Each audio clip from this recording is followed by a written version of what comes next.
بسم اللہ الرحمن الرحیم الحمد لک یا رب العالمین والصلاة والسلام علی خاتم الانبیاء والمرسلین اما بعد فاعوذ باللہ من الشیطان الرجیم بسم اللہ الرحمن الرحیم لقد کان لکم فی رسول اللہ اسوۃ حسنہ صدق اللہ العظیم ان اللہ وملائکتہ یصلون علی النبی یا ایہا الذین آمنوا صلوا علیہ وسلموا تسلیما۔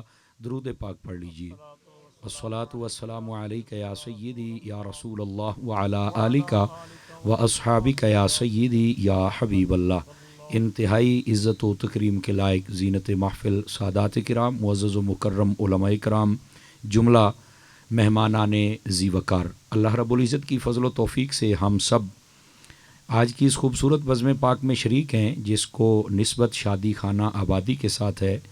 ہمارے برادر عزیز محترم و مکرم عزیزم و محتشم محمد حسن رضا صاحب اتاری، آپ کی شادی خانہ آبادی کا یہ پروقار موقع ہے، اور اس پر آپ کے والد گرامی قدر عاشق رسول، ہمارے نہایت ہی مخلص اور مشفق بھائی اور دوست محمد فرید اتاری صاحب اور آپ کے بڑے بیٹے محمد احمد رضا اتاری صاحب اور اہل خانہ نے اس کا اہتمام کیا ہے۔ ایسے موقعوں پر ایسی نیک محافل کا اہتمام یقیناً یہ کام لائق تعریف و تحسین ہے، اور یہ لوگ مبارکباد کے مستحق ہیں۔ اللہ تعالیٰ اس نیک عمل پر ان سب کو جزائے خیر عطا فرمائے، اور اس موقع پر آنے والے تمام مہمان حضرات وہ بھی شاباش کے مستحق ہیں کہ بسا اوقات دیکھا یہ گیا ہے ایسے موقعوں پر جو عزیز رشتہ دار ہوتے ہیں بسا اوقات وہ شور مچا دیتے ہیں کہ نہیں یار شادی ہے تو اس پر یہ آپ کیا کر رہے ہیں، تو ہمیں اپنے طریقے سے جو ہمارے اس دور جدید کے رسم و رواج ہیں شیطانی ان کے مطابق کام کرنے دیجئے۔ اور اگر انہوں نے بھی رکاوٹ نہیں ڈالی تو یقیناً یہ سارے مہمان یہ بھی شاباش کے مستحق ہیں۔ اللہ تعالیٰ ان سب کو بھی اس پر بہتر سے بہترین جزا عطا فرمائے۔ گرامی قدر حضرات، قبل اس کے کہ میں بات شروع کروں اور آپ حضرات سماعت فرمائیں، آپ کی خدمتوں میں گزارش ہے آپ توجہ رکھیے تاکہ بات کرنے اور سننے کا سکون بھی مل سکے اور سرور بھی میسر آ سکے۔ ایک حدیث شریف سے میں بات کا آغاز کرتا ہوں۔ نبی رحمت شفیع امت صلی اللہ علیہ وآلہ واصحابہ وبارک وسلم، آپ کا فرمان اقدس و انور ہے، آپ نے ارشاد فرمایا جو بندہ میری ذات پر ایک دن میں اپنی عادت بنائے کہ وہ 1000 مرتبہ درود پاک پڑھے گا، فرمایا کہ وہ اس وقت تک مرے گا نہیں جب تک کہ وہ دنیا میں رہتے ہوئے جنت میں اپنا مقام نہیں دیکھ لیتا۔ یہ بہت بڑی سعادت ہے، اور 1000 مرتبہ درود پاک پڑھنا کوئی مشکل نہیں ہے، بس تھوڑی سی عادت بنانے کی دیر ہے، وہ بن جائے گی تو درود و سلام کی عادت پڑ سکتی ہے۔ اللہ تعالیٰ مجھے اور آپ سب کو عمل کی توفیق عطا فرمائے۔ جو میرے پیارے دوست باہر کھڑے ہیں وہ بھی ذرا آگے تشریف لے آئیں، آ جائیں بیٹے آ جائیں، اور موبائلوں سے کھیلنے کا وقت نہیں ہے، آپ تشریف لائیں انشاءاللہ۔ یہ بہت مختصر چونکہ محفل ہے اور گھر کی محفل ہے، اور یہ صرف باعث برکت باعث تبرک جسے کہتے ہیں نا، یہ اس حوالے سے محفل ہے، تو اس کا ہم ذرا بھرپور برکت لے لیں تو یہ زیادہ مناسب رہے گا۔ دوستان گرامی، اللہ رب العزت نے قرآن مجید برہان رشید میں ارشاد فرمایا لقد کان لکم فی رسول اللہ اسوۃ حسنہ، فرمایا تمہارے لیے زندگی گزارنے کا بہترین نمونہ وہ میرے پیارے محبوب کریم صلی اللہ علیہ وآلہ وسلم کی مبارک زندگی ہے۔ علماء فرماتے ہیں کوئی بندہ اگر کامیاب ہونا چاہے، جس کو پوری دنیا دیکھے کہ یہ کامیابی کے زینے پر بھی ہے اور کامیابی کے سینے پر بھی کھڑا ہے، تو اسے چاہیے کہ جو قدم اٹھاتا ہے وہ محبوب پاک علیہ السلام کی تعلیمات کے مطابق اٹھائے، جس شعبے میں جائے گا کبھی وہ ناکام نہیں ہو سکتا ہے۔ یہ علماء نے ایک بات لکھی، اور یہ ایک طے شدہ حقیقت ہے، جب بندہ اپنے تراشے ہوئے طریقوں پر چلتا ہے تو یقیناً وہ مار کھا جاتا ہے، اور جب وہ محبوب کریم علیہ السلام کے سنہری راستے پر چلتا ہے تو کامیابیاں آگے بڑھ بڑھ کر اس کا استقبال کرتی ہیں۔ لیکن چونکہ یہ آپ کو معلوم ہے کہ جو ہمارا نفس ہے نا، یہ ہمیں گھڑ گھڑ کے دلیلیں دیتا ہے کہ آپ یوں کر لیں تو یوں کر لیں تو بعد میں یہ ہو جائے گا۔ میں ایک چھوٹی سی مثال دیتا ہوں، جوانی کے اندر عمومی طور پر عبادت کی جانب یہ نہیں آنے دیتا ہمارا نفس، اور یہ گھڑ کے دلیل یہ دیتا ہے کہ ابھی کافی عمر ہے یار، جب بڑھاپا ہو جائے گا تو پھر کوئی نہیں، توبہ تو کر ہی لینی ہے نا، مسیتاں کڑیاں پاٹ لینیاں نے نا۔ سمجھ آ رہی میری بات کی؟ تو یہ بسا اوقات آدمی کو بڑا غافل سا کر دیتے ہیں، اس واسطے نفس کی بات نہیں ماننی ہم نے، اور یہاں پر ہم جتنے حضرات بیٹھے ہیں، بڑھاپے میں جا کے ہمارا جتنا ایمانداری والا جذبہ جاگتا ہے نا، وہ بے شک کوئی نوکری کرنے والا یا دکاندار ہے یا ایکس وائی زیڈ کوئی بھی ہے، بڑھاپے یہ 60 سالوں کے بعد اس کا یہ جاگتا ہے اندر والا ضمیر، بڑے تسبیحاں، نمازیں، بڑی انصاف کی باتیں اور ایسی حدیثیں بیان کرے گا کہ یار ہے تو چنگا بھلا مفتی ہے جناب، ایسی باتیں. یہی کبھی اس کا ضمیر 20 سال کی عمر میں جاگ جاتا نا، تو نہ معاشرہ تنگ ہوتا، نہ یہ خود تنگ ہوتا، یہ اللہ کا ولی بن چکا ہوتا. سمجھ آ رہی ہے میری بات کی؟ تھوڑی سی مشکل بات کہہ گیا ہوں، ناراض نہ ہونا. تو میں یہ بات کر رہا ہوں کہ نفس جو گھڑ گھڑ کے دلیلیں دیتا ہے، اس کی طرف جانے کی ہمیں حاجت نہیں ہے. اس کی وجہ یہ ہے کہ محبوب پاک صلی اللہ علیہ وسلم نے جو بتا دیا وہ حق اور سچ ہے، اور وہی کامیابی ہے.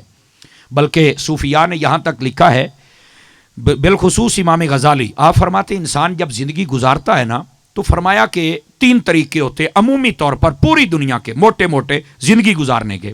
تو کہا وہ کون کون سے ہوتے ہیں؟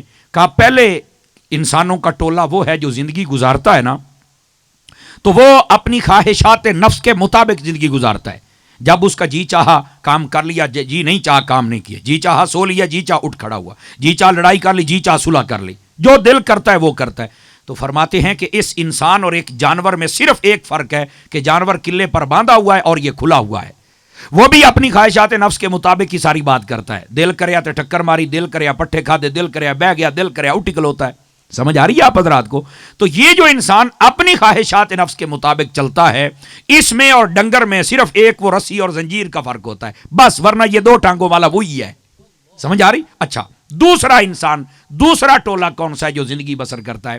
وہ ہے جو کہتے ہیں ہم نے زندگی بسر کرنی ہے، اپنا لائف سٹائل، اپنے رہنے اٹھنے بیٹھنے جو بھی ہے وہ بنانا جیسے لوگوں کا ہے. وہ لوگوں کو فالو کرتے ہیں، لوگوں کا ڈریس دیکھا ویسا ڈریس بنا لیا، لوگوں کی کٹنگ دیکھی ویسے اپنی کٹنگ بنا لی، لوگوں کے شادی بیاہ پر یہ تماشے دیکھے ویسے اپنے آپ کو بدل لیا، جیسے لوگ کرتے ہیں ویسے یہ کر رہا ہے. سمجھ آ رہی ہے میری بات کی؟ یہ بندے بھی اللہ کی بارگاہ میں نہ مطلوب ہے، نہ مقصود ہے، نہ محمود ہے، بالکل ان کو پسند نہیں کیا گیا. اور تیسرا انسانوں کا ٹولہ وہ ہے تو مختصر لیکن ہے ضرور. وہ کہتے ہیں نہ ہم نے اپنی چاہت کو دیکھنا ہے، نہ لوگوں کی چاہت کو دیکھنا ہے، ہم نے خدا و مصطفیٰ کی چاہت کو دیکھنا ہے. فرمایا یہ جو ٹولہ ہے یہ ہے کامیاب لوگوں کا ٹولہ، چونکہ یہ اپنی مرضیوں کا مالک نہیں ہے بلکہ اپنے مالک کی مرضی کے مطابق چلتا ہے. تو جو اپنی مرضیوں کو اپنے مالک کے سپرد کر دیتا ہے وہ بندہ کامیاب ہوتا ہے. اب یہ شادی خانہ آبادی کا موقع ہے، اس میں بھی اگر ہم چاہتے ہیں کہ ہم کامیاب ہو جائیں تو محبوب پاک صلی اللہ علیہ وسلم کے جو طریقے ہیں ان کے مطابق کریں گے تو کامیابی ہوگی. سب سے پہلا طریقہ توجہ فرمائیں گے تو یہ بڑی خاص بات ہے، شادی کیسے کرنی چاہیے. آپ نا لفظ شادی لکھ کر اس کے اوپر سے 3 نقطے مٹا دیں، ایسے کرنی چاہیے. یہ میں یا سمجھا نہیں سکا یا آپ بڑی جلدی سمجھ گیا کہ یہ کیا ہو گیا بھائی. لفظ شادی لکھ کر اس کے 3 نقطے مٹا دیں، باقی جو بات جائے ویسے شادی کرنی چاہیے. کہتا وہ تو شادی ہے. میں نے کہا شادی ہوتی ہی شادی ہے. آواز سمجھے آپ حضرات؟ تو میرا خیال ہے اس کے بعد وآخر دعوانا کہہ دوں مسئلہ تو حل ہو گیا ہے، لیکن تھوڑی سی اس کی وضاحت بھی آپ کے سامنے ضروری ہے. گرامی قدر حضرات، یہ میں آپ کو ایک روایت سنا دیتا ہوں. ایک روایت کا مفہوم ہے، فرمایا برکت والی وہ عورت ہے جس کا حق مہر بہت زیادہ نہیں ہوتا ہے. یہاں پر توجہ فرمائیں، اس کا مطلب کیا ہے؟ اور یہی فرمایا گیا کہ برکت والی عورت، اور یہ اس کی خوش نصیبی میں خوش نصیب عورت ہے کہ جس عورت کو زیادہ رشتے نہیں دیکھنے پڑتے، جس کے لیے یہ دیکھا پسند نہیں، یہ دیکھا پسند نہیں، یہ دیکھا پسند نہیں، جن کا جلدی سے ہو جائے، یہ ان کی خوش نصیبی کی علامت ہوتی ہے. اور اس کا حق مہر تھوڑا ہو تو یہ بھی خوش نصیبی کی علامت ہے. آپ کو پتہ ہے نا، یہ حق مہر زیادہ لکھوا لیتے ہیں، کبھی اسے ملا بھی ہے، وہ اسی حق مہر پہ گھر تو بسا لیتی ہے. ہم یہ سمجھتے ہیں کہ ہم نے اگلوں کو باندھ لیا ہے، یہ کبھی بھی طلاق نہیں دے سکے گا، لیکن آپ نے یہ نہیں سوچا اسے تو ملا ہی کچھ نہیں، تم نے تو 10 لاکھ لکھوا لیا ہے، اس کو ملا ہے کبھی؟ تو کہتے ہیں کوئی نہیں ملیا. تو اس سے بہتر ہے تھوڑا ہو وہ لے تو لینا. آپ نہیں سمجھ رہے میری بات کو؟ تو یہ برکت والی بات، یہ عورت کے حق میں برکت والی بات ہے کہ اس کا حق مہر تھوڑا ہو پر اسے ملے تو صحیح نا. اور اسی طرح یہ جو شادی کا ولیمہ ہے اس کے لیے بھی نبی پاک نے فرمایا، اور یہ بخاری شریف اور دیگر کئی کتب حدیث کے اندر یہ روایت موجود ہے. فرمایا سب سے گندا ولیمہ وہ ہے، برا ولیمہ وہ ہے جس میں امیروں کو بلایا جائے اور غریبوں کو چھوڑ دیا جائے. یہ میرے حبیب نے فرمایا ہے. ہمارے دیہاتوں میں تو یہ ہوتا ہے، یہاں کا پتہ نہیں کیا رواج ہے، آپ تو پڑھے لکھے لوگ ہیں شاید نہیں کرتے ہوں گے. ہمارے ہاں ادھر اس علاقے فیصل آباد کے کہندے نے او جڑے ساڈے بزرگ توتی باندھے نے نا، دھوتی سمجھ آ رہی, چادر, انہاں نوں نہ سدو, پینٹا چھنٹا والے سدو. ہمارے یہاں یہ تھوڑا سا فرق آ چکا ہے, لیکن ہم کوشش کرتے ہیں کہ بات کو سمجھائیں کہ بابیاں تو بغیر بکریاں نہیں چردیاں. بزرگوں کو ضرور لے کے آیا کرو. ہمیشہ وہ شادی ہم نے فلاپ ہوتے دیکھی ہے جس میں بزرگ نہیں ہوتے, اور جس میں بزرگ ہوتے ہیں وہ بچے تو بس ہوگا یہ وہ بزرگ کہتے تو ٹیک کو میرا بچہ, تو ساڈے ہتھاں ہی وڈا ہویا ہے. ہاں اساں دھوپتے چٹیاں نہیں کیتیاں. وہ اپنے تجربے کی بنیاد پر سارے معاملات کو درست کر لیتے ہیں. اور یہ ایک روایت بھی ہے, البرکت مع اکابرکم, اگرچہ یہ دیندار جو اولیاء کاملین سلف صالحین جو ہمارے بزرگ ہیں ان کے لیے ہے, لیکن اگر گھر میں بزرگ ماں باپ دیکھے جائے تو ان کے لیے بھی ہے. ٹھیک ہے, فرمایا برکت تمہارے بزرگوں کے ساتھ ہوتی ہے. تو ہر معاملے میں اپنے بزرگوں کو ساتھ رکھا کریں, آپ کو بہت زیادہ فائدہ ہوگا. ٹھیک ہے, تو یہ عورت کے لیے بھی برکت والی بات ہے. اور مرد کی شادی کے لیے بہترین شادی کیا ہے؟ فرمایا کہ اس کے ولیمے میں غریبوں کو ترک نہ کیا جائے اور صرف امیروں کو نہ طلب کیا جائے. امیر بھی ہوں غریب بھی ہوں, جتنے مہمان ہیں آپ ان کو بلا سکتے ہیں. اور پھر یہاں پر یہ بات بھی ضروری ہے, مہمان اپنی حیثیت کے مطابق بلانے چاہیے. وہ پہلا جملہ شادی کے 3 نقطے ہٹا دیں تو آپ کو سمجھ آ جائے گا. سادی شادی کریں اپنی حیثیت کے مطابق. کیوں دکھلاوا اور کیوں یہ سارا تماشا؟ بعد میں جو 10 دنوں کے بعد حساب ہوتا ہے تو بندہ 15 لاکھ کا قرضئی ہو جاتا ہے. تو اس سے بہتر نہیں ہے بندہ یہ تماشے کرے ہی نہیں. تو یہ اگر اسلامی ماحول ایسے ہمیں ملتا رہے گا, اور یہ جو اس گھرانے کو فیض ملا ہے یہ بھی تو دعوت اسلامی کا فیض ہے نا. تو دیکھ لو اس کے صدقے میں آج کتنی برکات ہیں. آپ سبھی بیٹھے ہیں, کئی شاید آئے ہوں گے کہ مولوی صاحب کی کرنگے, ہی کرنا اور کی کرنا ہے. صرف سمجھانا ہوتا ہے کہ یار ایسے موقع کو ہم نے یوں سیلیبریٹ کرنا ہے. سمجھ آ رہی ہے میری بات کی؟ تو گرامی قدر حضرات, اس واسطے ان چیزوں کو ہم نے دھیان کے ساتھ رکھنا ہے. جب دھیان ہوگا ہمارے لیے آسانی ہوگی. رہ گئی بات شادی کی, نبی پاک صلی اللہ علیہ وسلم نے اس کے اور نکاح کے بڑے فضائل بیان فرمائے. حضور نے فرمایا النکاح من سنتی, فرمایا یہ جو نکاح اور شادی ہے نا یہ میری سنت ہے. فمن رغب عن سنتی فلیس منی, فرمایا جس نے میری سنت سے منہ موڑا وہ مجھ میں سے نہیں ہے. ٹھیک ہے, اچھا مجھ میں سے نہیں ہے اس کا مطلب کیا ہوتا ہے؟ علماء نے 2 قول لکھے ہیں. ایک یہ ہے کہ حضور فرماتے ہیں کہ یہ میرے طریقے پر ہی نہیں ہے. ایک اس کا یہ مطلب ہے کہ جو میری سنت سے منہ موڑے وہ میرے طریقے پر ہی نہیں, وہ کسی اور کے طریقے پر ہے. اور دوسرا اس کا مطلب یہ ہوتا ہے کہ یہ میرا امتی ہی نہیں ہے. اگر میرا امتی ہوتا تو میری مان نہ لیتا. سمجھ آ رہی ہے؟ تو نکاح سے منہ نہیں موڑنا چاہیے. سمجھ آ رہی ہے؟ جب وقت ہو جائے تو نکاح کر لینا چاہیے. آپ کو پتا ہے نکاح عام حالت میں سنت ہے. ایک موقع ہے جب نکاح کرنا بندے پہ فرض ہو جاتا ہے. بندے کی عمر بھی ہو, کر بھی سکتا ہو, گھر بھی ہو, اس کے پاس وہ جو ضروریات ہوتی ہے شادی کے لیے وہ بھی ہوں. کیونکہ جس عورت سے شادی کی جائے اس کا گھر اور نان نفقہ یہ دینا ضروری ہوتا ہے. ٹھیک ہے, اگر اس کا انتظام بھی ہو اور بندے کی عمر بھی ہو جائے اور جان بوجھ کر شادی لیٹ کرے اور یہ بھی خدشہ ہو کہ میں گناہوں میں پڑ سکتا ہوں, تو اب اس پر نکاح کرنا فرض ہو جاتا ہے. کہ تجھے خدشہ جو ہے کہ تو یہ گناہ میں پڑ جائے گا تو پھر نکاح کرنا نہیں. توجہ فرما رہے, یہ ایک موقع ہوتا ہے. اور اگر اس کو پورا کنٹرول ہے, سارے معاملات ٹھیک ہیں, تو پھر بھی شخص 6 مہینے لیٹ بھی کر لوے تو خیر ہے. لیکن بہرحال یہ بر وقت شادی ہو جائے تو بہت اچھا رہتا ہے. ہمارے یہاں صرف یہی سوچا جاتا ہے بچہ پیروں سے کھڑا ہو جاوے. میں کہ ہم تو چھوٹے ہوتے اس کے پیر دیکھ رہے, اب کہاں چلے گئے پیر؟ اس کے پیر تو ہیں اس کے, نہیں توجہ فرما رہے. بس اوقات ہوتا ہے کہ نہیں اس کا کاروبار ہوگا تب. اچھی بات ہے, یہ چیز دیکھنی چاہیے, حلال کاروبار, لیکن اس کا یہ مطلب تو نہیں نا کہ یہ بابا ہی ہو جائے. سمجھ آ رہی ہے؟ تھوڑا سا یہ دھیان رکھا کریں. اور ویسے بھی یہ اگر آپ چاہتے ہیں کہ ہمارے رزق میں برکت ہو جائے تو آپ پھر بچے کی بر وقت شادی کر دیا کریں. آپ کہیں گے وہ کیوں بھائی؟ علامہ ابن عساکر نے لکھا اس روایت کو. فرمایا آقا کریم صلی اللہ علیہ وسلم کا یہ فرمان اقدس ہے. فرمایا التمس الرزق بالنکاح, فرمایا کہ تم اپنا رزق تلاش کرو نکاح کے ذریعے سے. اس کی شرح میں لکھا ہے جو بندہ نکاح کرتا ہے اللہ اس کے رزق میں برکت عطا فرما دیتا ہے. ٹھیک ہے, یہی اس کا مطلب ہے. اس واسطے شادی کرنے سے رزق کے دروازے بند نہیں ہوتے, کھلتے ہیں. رزق کے دروازے تب بند ہوتے ہیں جب ہم رسم و رواجوں پر پیسہ برباد کرتے ہیں. اصل میں وجہ پتہ کیا ہے؟ سارے لوگوں کو جب ساری بات سمجھا دی جائے کہندے واہ واہ واہ مولوی صاحب بڑی سونی تقریر کی تھی, لیکن رسم و رواجوں میں پھر پڑ جاتے. کیوں؟ کہندے نے نک نہیں راندھی. میرے شیخ طریقت سیدی امیر اہل سنت آپ فرماتے ہیں ساری زندگی ناک ہی دیکھتے رہے ہو, کبھی مصطفیٰ کی ذات نہیں دیکھو گے, کبھی حضور کی ذات کو تو دیکھو کہ وہ فرما کیا رہے ہیں. محبوب پاک صلی اللہ علیہ وسلم نے جو فرمایا اس کے مطابق ہم چلیں گے تو ہماری کامیابی ہو سکتی ہے. اور مجھے امید ہے کہ جتنے یہاں بیٹھے ہیں یہ ضرور سوچیں گے اور جہاں جہاں جائیں گے کوشش کریں گے کہ ایسے طریقے کے ساتھ ہی شادی ہو. اس معاملے کو اپلائی کرنے کی کوشش کریں گے نا آپ سبھی حضرات. اللہ تعالیٰ خیر و برکت سے نوازے. اب جو میں بات آپ کی خدمت میں کہہ رہا ہوں، اس لیے اپنی اولاد کو بوڑھا نہ کیا کریں، بچی ہو یا بچہ اس کا بر وقت نکاح کر دیا کریں. میں آپ کو ایک ایگزامپل دے دیتا ہوں، اللہ کر کے سمجھ آ جائے. آپ کو پتہ ہے نبی پاک صلی اللہ علیہ وآلہ وسلم آپ نے اپنی بیٹیوں کی شادی کس عمر میں فرمائی تھی؟ آج سے 1450 سال پہلے میں آپ کو ذرا پیچھے لے کے جانا چاہتا ہوں. اور یہ وہ معاشرہ تھا جس معاشرے میں شرم و حیا تھا. پتہ ہے نا آپ حضرات کو آقا کریم علیہ السلام نے کیسے اس معاشرے میں انقلاب بپا کیا. تو آقا کریم صلی اللہ علیہ وسلم نے اپنی لاڈلی شہزادیوں کی شادی یہ 15 سالوں سے لے کر 20 سال کی عمر میں کر دی تھی آپ نے. اس سے کم ہو سکتی، زیادہ نہیں ہے. آپ کو پتہ ہے جس دن سیدہ خاتون جنت کا نکاح پڑھایا گیا تھا ان کی عمر صرف 15 سال تھی اور مولا علی کی عمر 21 سال تھی. اتنی عمر تھی آج سے 1450 سال پہلے. اور آپ کے پاس کیا تھا؟ فرمایا علی کیا ہے تیرے پاس تاکہ تیرا نکاح کر دے؟ حضور ایک تلوار ہے، ایک گھوڑا ہے، ایک زرہ ہے. فرمایا تلوار بھی تیرے کام کی ہے، گھوڑا بھی، زرہ اے دی تینوں ایڈی لوڑ کو نہیں، تو شیر جو آئے ہوں ہیں، تو اللہ کا شیر جو ہے، تو چلو اس کو بیچ کے آ جا. بیچنے چلے گئے. آپ ریٹ لگوا رہے ادھر حضرت عثمان غنی کو پتا چل گیا تو آپ چلے گئے. فرمایا انہوں نے بیچنا مینوں بیچ.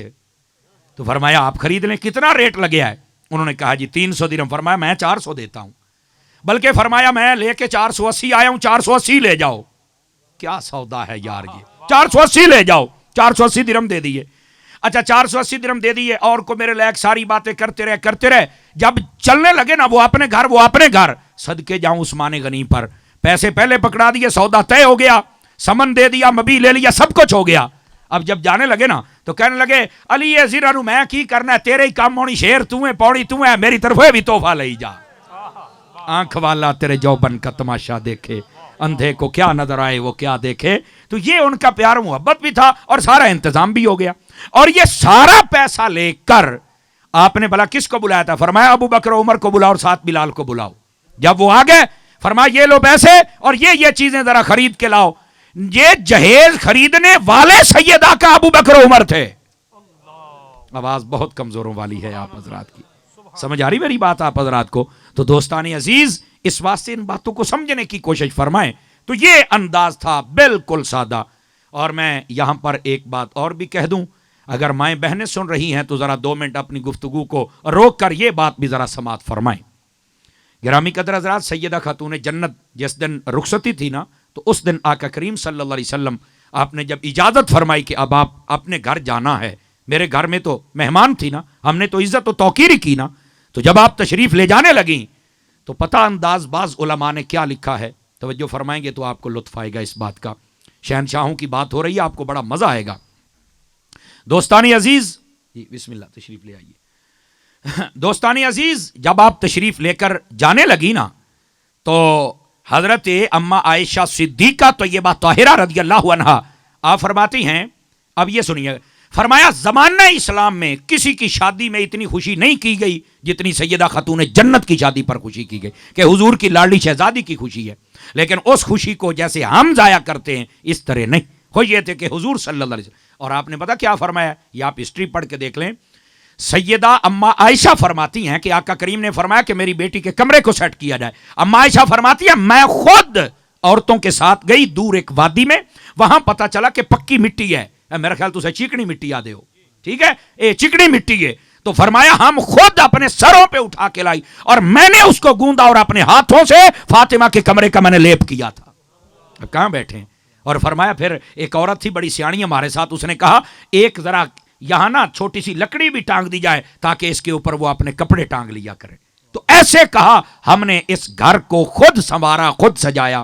اور پھر میرے محبوب پاک صلی اللہ علیہ وسلم جب لے کے چلنے لگے، توجہ ہے نا سب حضرات کی آپ کی، تو جب آپ لے کے تشریف لے جانے لگے نا تو سب سے پہلے میرے آقا کریم علیہ السلام اپنے گھر مبارک سے باہر نکلے تھے. یہ عورتوں کے لیے بڑا خاص پیغام ہے. اس کے بعد سیدہ خاتون جنت اور پھر مولا علی تشریف لائے.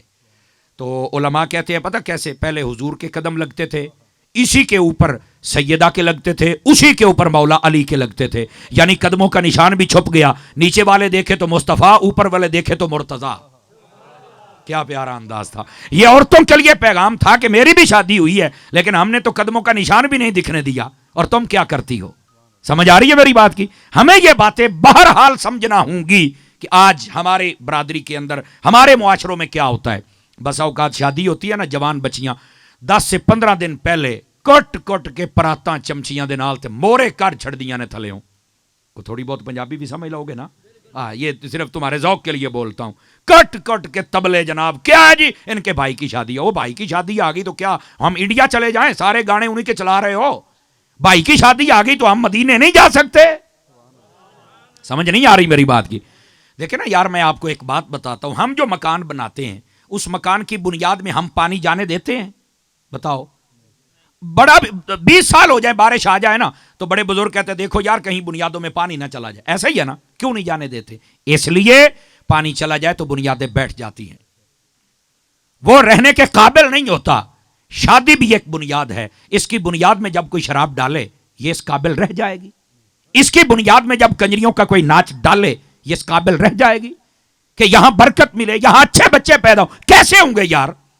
اس کی اگر بنیاد رکھنی ہے تو کیا دولہے کی بہنیں 8 دن پہلے یہ نہیں کہہ سکتی کہ ہر روز آؤ اور ہم 10 مرتبہ سورہ یاسین پڑھیں گی؟ کیا یوں بنیاد نہیں رکھی جا سکتی؟ یہ رکھی جا سکتی ہے بھائی۔ یہی ہے، ناک نہیں راندا ہن مڈو ناک کی لاواں تو مڑ سواد اسی۔ سمجھ نہیں آ رہی آپ حضرات کو؟ گل نکا نو چھڈو، بات یہ ہے میرے حبیب پاک صلی اللہ علیہ وسلم نے جو فرمایا بس وہ حق ہے اور سچ ہے۔ کیا میں امید کروں کہ ہم ان باتوں کو سمجھیں گے؟ تو اس واسطے بالکل اپنی جو جوان بچیاں ان کو ایسا کچھ، چھوٹیوں کو بھی ایسا نہ کرنے دیں۔ اور لگے ہاتھوں میں بات کر لوں، بس اوقات یہ ہمارے کام تو سکولوں سے شروع ہوتا ہے نا جی۔ پہلے دن ہی سکول میں جب بھیجا ہے نا تو وہ ابھی وہ نرسری اور پریپ ہوتی ہے، تو جناب جس دن رزلٹ کو اناؤنس کرنا ہے تو وہ بچیوں کو نچا رہے ہیں، آپ یہ کریں تو آپ کو یہ دیں گے، کاپی دے دی، پینسل دے دی۔ ناچنے کا ڈرامہ تو تم وہی شروع کر دیتے ہو۔ خدا کا خوف کرو یار، ان کو نچوانے کے لیے تمہاری بچیاں کیوں نہیں ناچ؟ ان کو بھی نچواؤ نا، لوگوں کی بچیاں نچاتے رہتے ہو اور بڑی ہو جائیں تو ان کو پھر اور نچواتے ہو۔ خدا کا خوف کرو یار، یہ بات بڑی سمجھنے والی ہے۔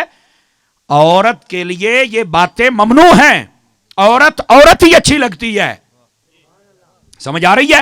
اور ان کو بے پردہ کیا جاتا ہے، باقاعدہ سٹائل کروائے جاتے ہیں، آپ ایسے کرو، بھاگو، کرکٹ میں جاؤ تو فٹ بالوں میں جاؤ۔ آپ کو کس نے کہا یار؟ آپ مجھے ایک بات بتائیں، عورت جب عمرہ کرنے کے لیے جاتی ہے تو صفا مروہ پہ عورت دوڑ سکتی ہے؟ سارے حاجی بندے دوڑ سکتے ہیں، عورت نہیں دوڑ سکتی۔ حالانکہ یہ دوڑنا سنت کس کی ہے؟ سنت تو عورت کی ہے۔ لاجک سمجھنے کی کوشش فرمائے نا، سنت ہے ہی عورت کی، لیکن وہاں عورت کو دوڑنے کی اجازت نہیں ہے۔ کمال ہے، دوڑی بھی عورت ہے اور آپ دوڑتی بھی عورتیں نہیں ہیں۔ بدے تسی نسو، عورتیں نہیں نسدیاں۔ حالانکہ ہم نے تو چادریں باندھی ہوتی ہیں، وہ تو گون میں ہوتی ہیں، پردے میں ہوتی ہیں، صرف چہرہ کھلا ہے، لیکن دوڑ نہیں سکتی۔ کیوں؟ میرے حبیب نے پابندی لگا دی۔ اگرچہ میرے رب کا گھر ہے پر میرے رب کا ہی آرڈر ہے، یہاں عورت دوڑ نہیں سکتی۔ کمال ہے، جو رب اپنے گھر میں نہیں دوڑنے دیتا، کرکٹ گراؤنڈوں میں کیسے دوڑنے دے گا؟ فٹ بالوں کے پیچھے کیسے دوڑنے دے گا؟ بتائیے ذرا، میراتھن ریسوں میں کیسے دوڑنے دے گا؟ تو یہ کیا بات ہے؟ لوگوں کو اسلام کا فلسفہ نہیں سمجھ آیا؟ اور ان عورتوں کو بھی سمجھنا چاہیے۔ مرد جب فوت ہو جائے تو اس کو کفن کے 3 کپڑے ہوتے ہیں، اور جب عورت فوت ہو جائے 5 کپڑے ہوتے ہیں۔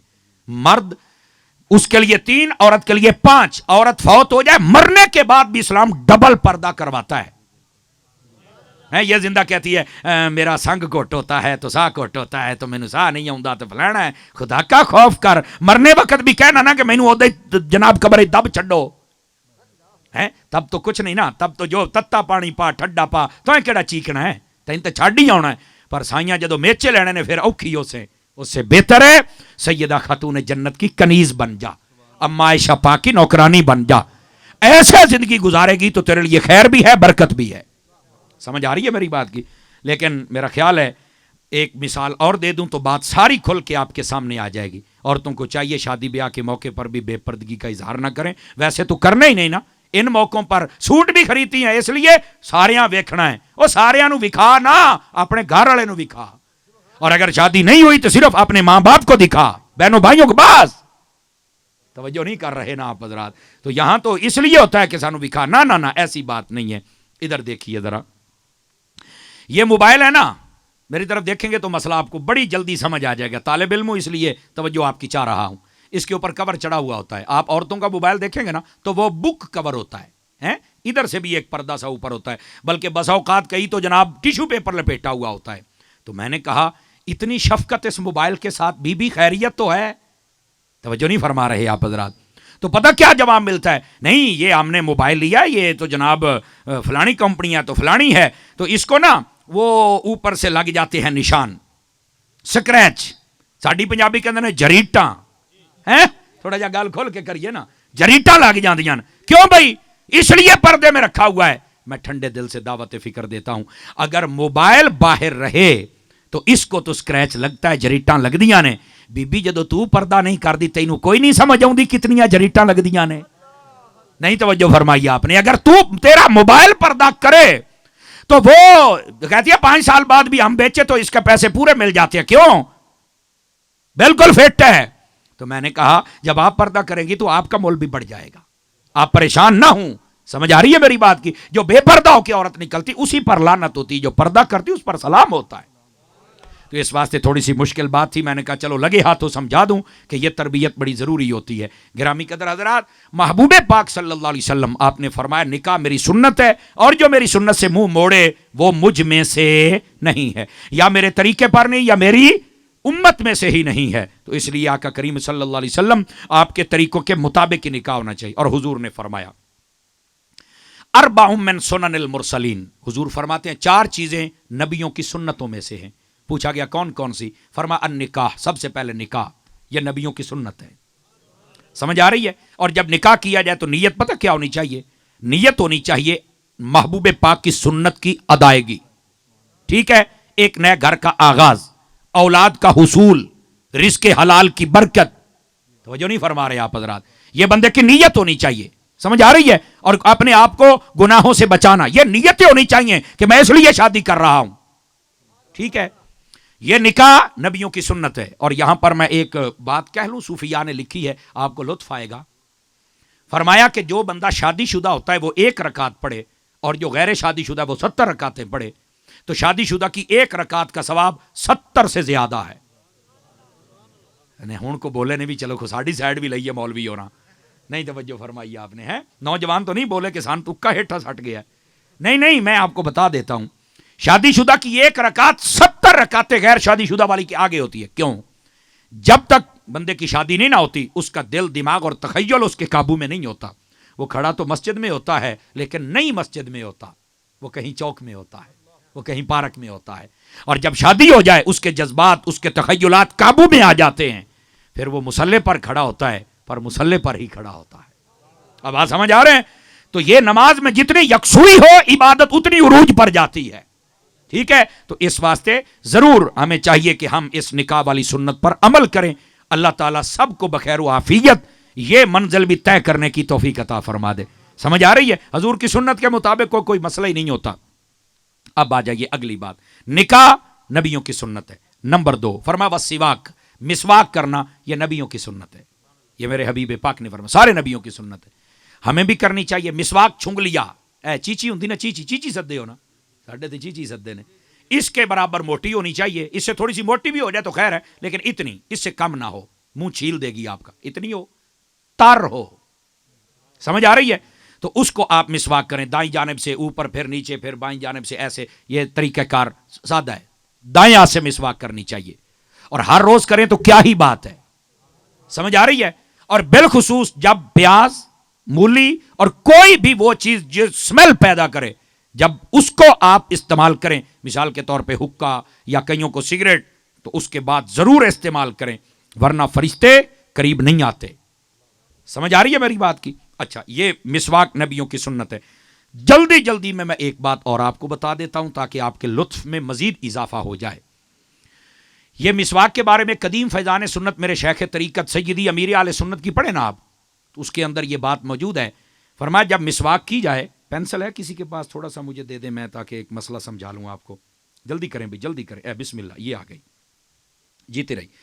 مسواک اگر یہ طرف آپ نے منہ میں کرنی ہے نا, تو مسواک کو آپ نے یوں لٹانا نہیں ہے, یہ حصہ اوپر کر کے ایسی کھڑے کر کے آپ نے رکھنا ہے مسواک کو. سمجھ آ رہی ہے آپ کو؟ مسواک کو جب لٹایا جاتا ہے تو شیطان اوپر سوار ہو جاتا ہے. یہ روایت میرے آقا نے بتایا ہے, کوئی مانے نہ مانے, حضور کی نگاہیں تو دیکھ رہی ہیں نا. سمجھ آ رہی؟ اچھا, اگر اس کو ایسے کر کے رکھیں گے تو اس کا جتنا ریشہ ہے بالخصوص جو منہ میں کرتے ہیں نا, وہ جراثیم تازے اس میں ہوتے ہیں, وہ سارے یہیں جمع ہو جاتے ہیں, جب ہم دوبارہ کرتے ہیں تو نقصان دیتے ہیں. اور جب ہم مسواک کو ایسے رکھتے ہیں، وہ تازہ ریشے جب نیچے آتے ہیں تو یہ مسواک میں اتنی طاقت ہوتی ہے، تر میں وہ ریشوں کو وہیں فنا کر دیتی ہے، اور جب آپ دوسرے دن کرتے ہیں تو بالکل بالکل صحیح سلامت ہوتا ہے. Are you understand? بات سمجھ آ گئی ہے؟ یہ مسواک کے بارے میں فرمایا گیا کہ جو مسواک سے محبت کرتا ہے قبر میں جائے گا، یہ موم بتی کی طرح جلتی ہوئی تمہاری قبر میں آ جائے گی. تو اب تو مسواک کریں گے نا آپ حضرات، تو ذرا اس کی طرف توجہ فرمائیں. برش کرنے سے منہ صاف ہو جائے گا، کامل ثواب مسواک سے ملے گا آپ کو. میں یہ نہیں کہتا کہ برش کا ثواب نہیں ہے، کامل کی بات کر رہا ہوں. پہلی چیز نکاح، اور دوسری چیز ہے مسواک. تیسری چیز والتعطر، فرمایا عطر لگانا، یہ نبیوں کی سنتوں میں سے ہے. خوشبو لگایا کریں، خوشبو کا تحفہ دیا کریں. میرے حبیب نے فرمایا 3 چیزوں کا تحفہ جب تمہیں دیا جائے انکار نہیں کرنا. کون کون سی؟ خوشبو، تکیہ، دودھ. جب کوئی دے انکار نہیں کرنا، وصول کر لینا ہے. Are you understand?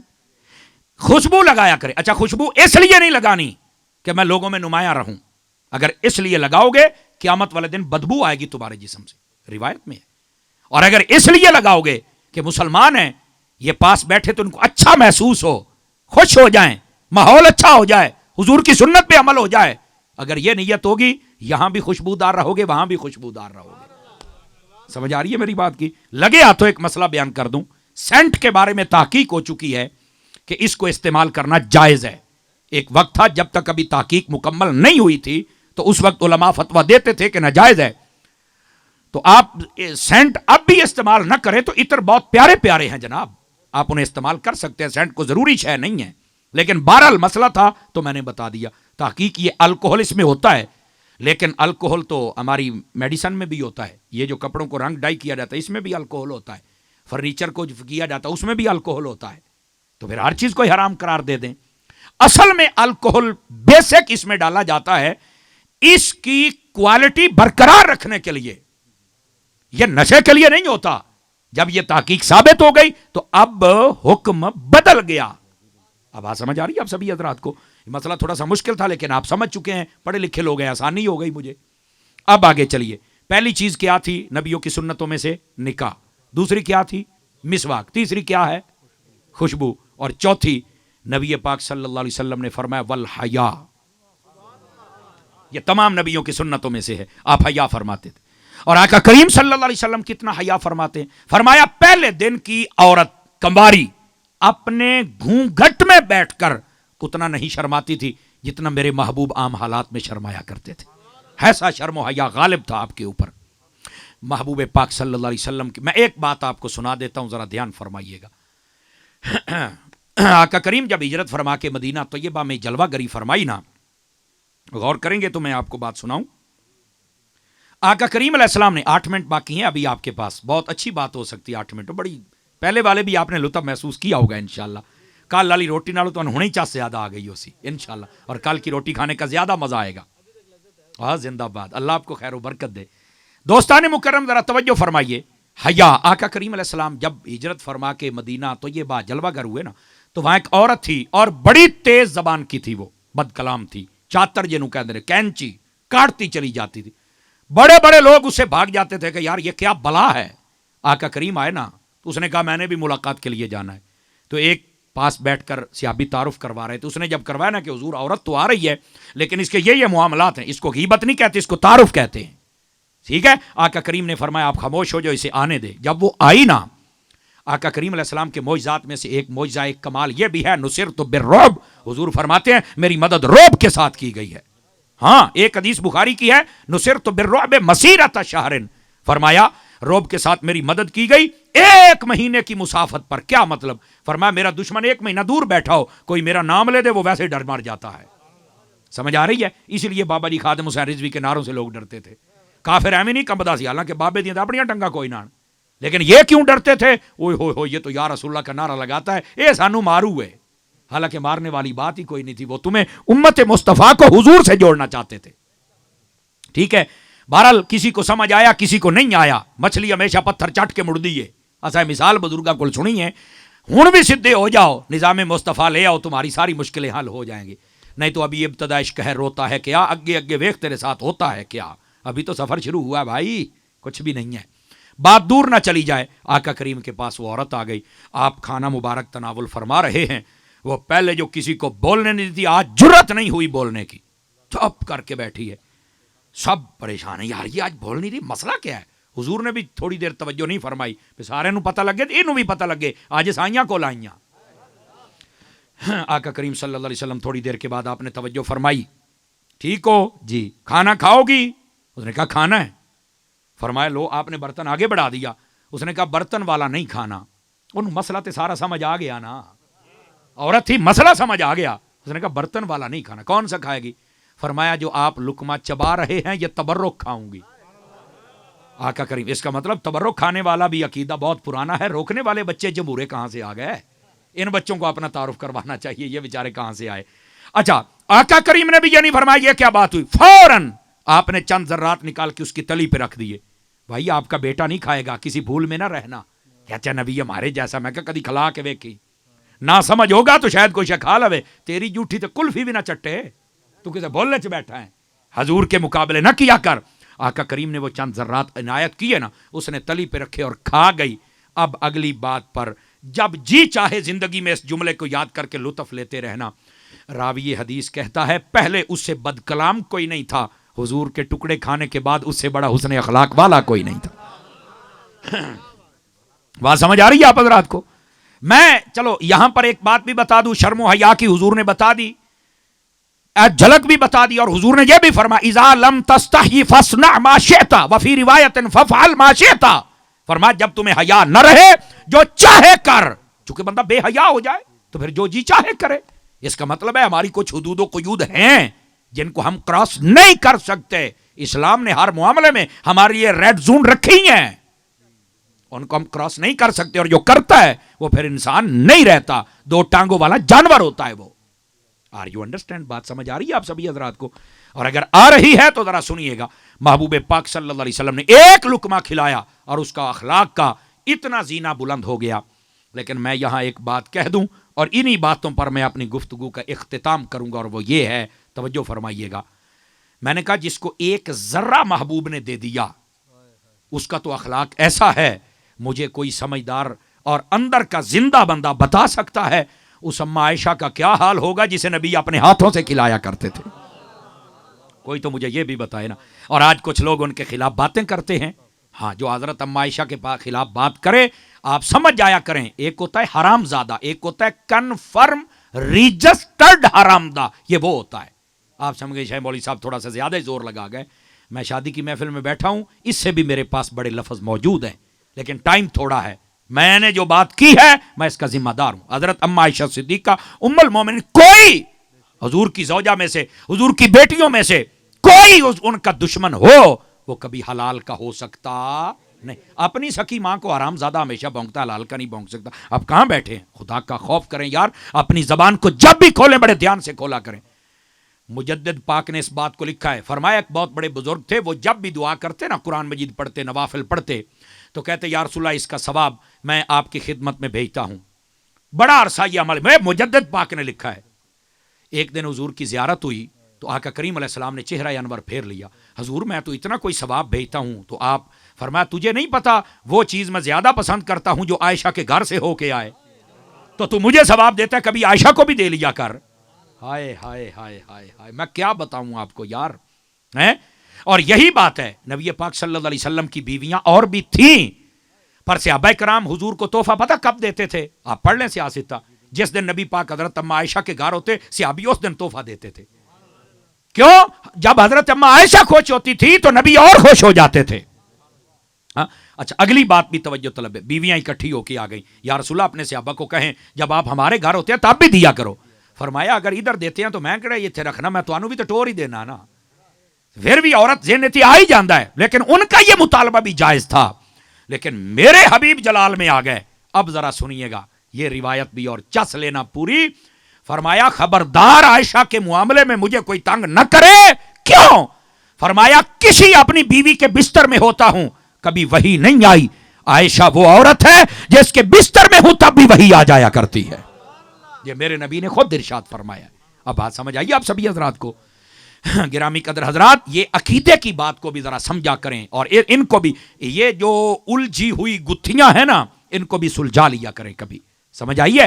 اور یہ بالکل ایز اے مسلم ہم جو یہ کہتے ہیں نہیں سارے ٹھیک ہیں، آپ بہت بڑی غلطی پر ہیں، آپ کسی بھول میں ہیں کہ شاید آپ کو پوچھا نہیں جائے گا. نہیں نہیں نہیں نہیں نہیں، آپ بہت بڑی غلطی میں اپنی اصلاح فرمائیں.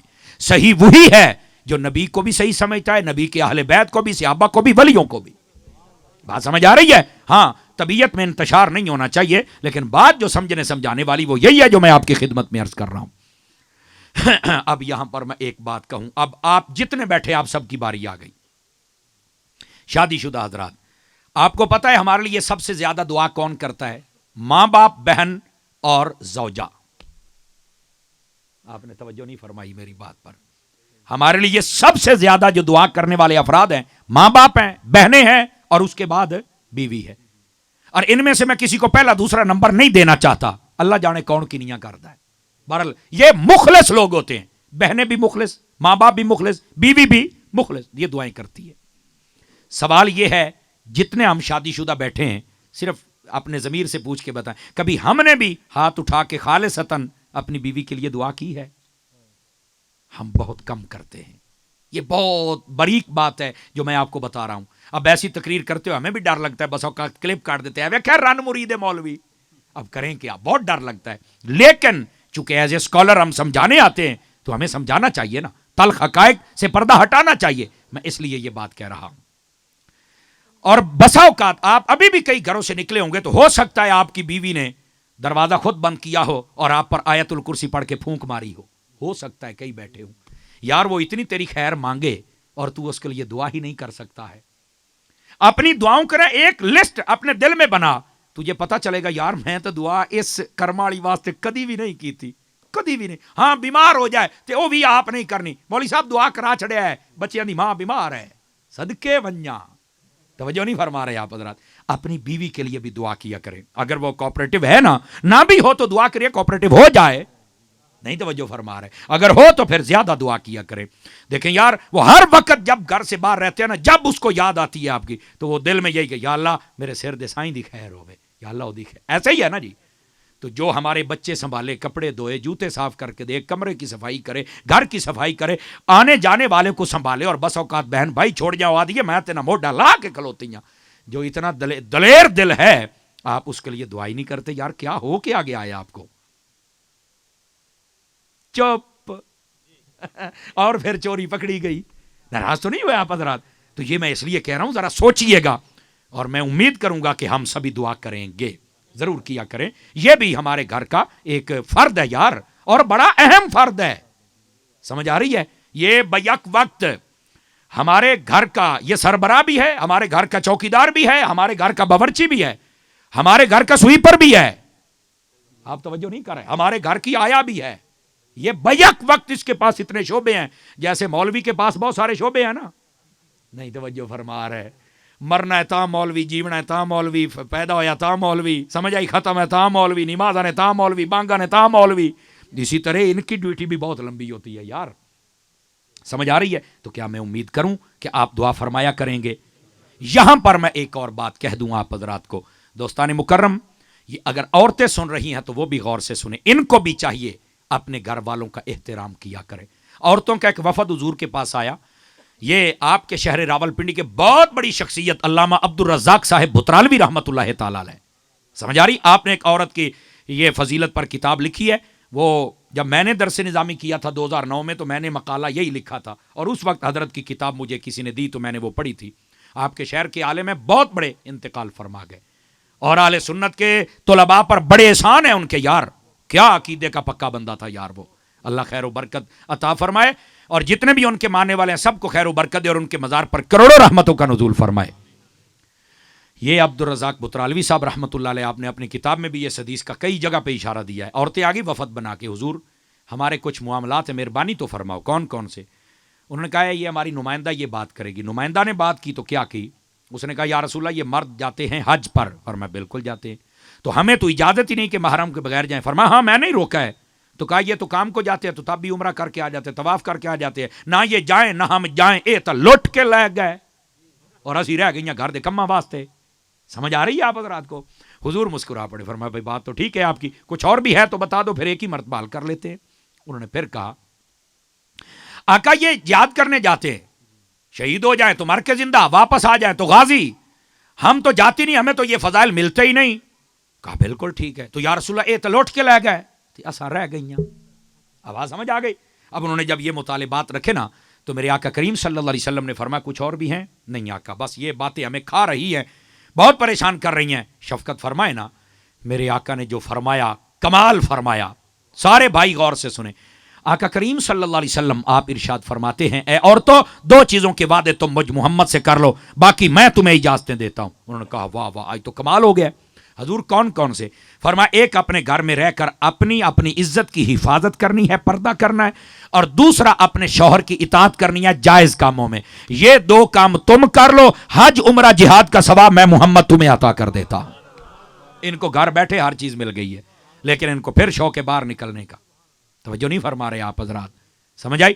عورت نوکری کر سکتی ہے، پر وہاں جہاں صرف عورتیں ہوں، پورے ڈپارٹمنٹ میں کوئی مرد نہ ہو. اور مرد کے لیے بھی علماء بیٹھے ہیں، صرف اتنا لکھا ہے کہ اتنا بوڑھا ہو کہ جو ہر عورت کو اپنی بیٹی ہی سمجھے تو وہ بوڑھا ان کی نگرانی کر سکتا ہے، وگرنہ نہیں. بس عورتیں کر سکتی ہیں. اگر ایسا نہیں تو یہ جتنی بینکوں میں جاتی ہیں، اب میرا جملہ زیادہ بڑا نہ ہو جائے، یہ اپنے آپ سے پوچھ لیں کیا ہم حلال کھا رہی ہیں؟ اتنی نگاہیں تمہیں روز دیکھتی ہیں، تمہیں حیائی کوئی نہیں آتا ہے. سیدہ خاتون جنت کی زندگی پڑھ کے تو دیکھو.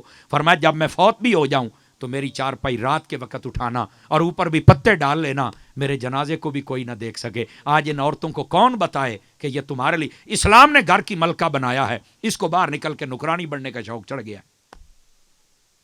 توجہ ہے؟ یہ تھوڑی سی اوکھی بات کر گیا ہوں، میرا خیال ہے سارے چپ کر گیا ہو. کئی تو میں نے گھوریاں پاؤں لاپ پہنے ہے کہڑے پاسے ٹور پہ ہیں. ہاں ٹھیک ہے، تم نے نوکری والی رکھی ہے تو میں کیا کر سکتا ہوں؟ میں بھی کسی کی نوکری کرتا ہوں، اور جس کی میں نوکری کرتا ہوں میں اس کی نوکری کے ساتھ غداری نہیں کر سکتا. اس لیے میں آپ کو یہ پیغام دے رہا ہوں. یہ جتنے شاپنگ مالز پہ کام کرتی ہیں، جہازوں میں کام کرتی ہیں، بسوں میں، جتنے یہ سموں بیچنے والے، یہ جہاں جہاں کام کرتی ہیں، بینکوں میں، یہ یاد رکھ لیں یہ حرام کر رہی ہیں. الا یہ کہ جہاں پر عورتیں ہی ہوں، جیسے کوئی مدرسہ بنا لے، سلائی کڑھائی کا سکول بنا لے. نہیں توجہ فرما رہے تو پھر اس کے لیے جائز ہے، ورنہ حرام ہے. آخر تے مسئلہ دسیا بھی جنہیں غصے ہونا چھیکڑتے ہی ہو وہ پہلو نہ ہویا جی. دوستو اپنے آپ کو سنبھالو. کیا میں امید کروں کہ ہم سنبھالیں گے اپنے آپ کو؟ آخری بات آپ کی خدمت میں کہہ رہا ہوں، اور یہ دولہے میاں کے لیے بڑی خاص بات ہے. آخری بات سنا لو جی ان کو، اور وہ یہ ہے آقا کریم نے فرمایا جب شادی ہو جائے نا، میاں بیوی کو چاہیے دین کے معاملات میں ایک دوسرے کی مدد فرمایا کریں. یہ حضور کی روایت حدیث ہے. پوچھا حضور وہ کس طرح؟ تو ایک ہی مثال یہ آقا نے دیا، میں وہی دے دیتا ہوں. فرمایا اگر پہلے آنکھ کھول گئی نا فجر میں مرد کی، تو وہ اپنی بیوی کو اٹھ نماز پڑھ، خود بھی پڑھے اسے بھی پڑھے. اور اگر بیوی کی کھل گئی ہے تو وہ آ کے شوہر کو کہ اٹھو نماز پڑھو. اور یہاں پر یہ روایت میں ہے، فرمایا اگر اٹھا دیا پھر بھی وہ سستی کی نیند سو گیا یا سو گئی، جو وضو کرنے گیا ہے نا وہ اپنے گیلے ہاتھوں کے چھینٹے آ کے منہ پہ مارے. فرمایا یہ بھی ایک محبت کی علامت ہوتی ہے. جاگ پورا نہیں ڈولنا، کو نواں کٹا نہ کھول جاوے، بس صرف چھینٹے ہی مارنے ہیں. آئیے میں نے کہا بہت ہی سیریس بیٹھے ہیں حضرت، یہ اتنا سیریس ماحول میں میں نے کبھی تقریر نہیں کی ہے. کیوں صابری صاحب جتنا میں نے آج کی ہے کر میں لیتا ہوں، ایسی کوئی بات نہیں، گھنٹہ بھی مجھے لیکچر دینا پڑے نو ٹینشن. لیکن وہ ایک ہوتا ہے نا کہ یار ہے ٹینشن نہ بن جاؤ، تو آپ نے چھینٹے ہی مارنے ہیں. مڑ جاگ گالی گال والا آ جائے آئے تھوڑا جہا ہے. تو کیا میں امید کروں کہ ہم اپنے گھر کے ماحول کو ایسا بنائیں گے؟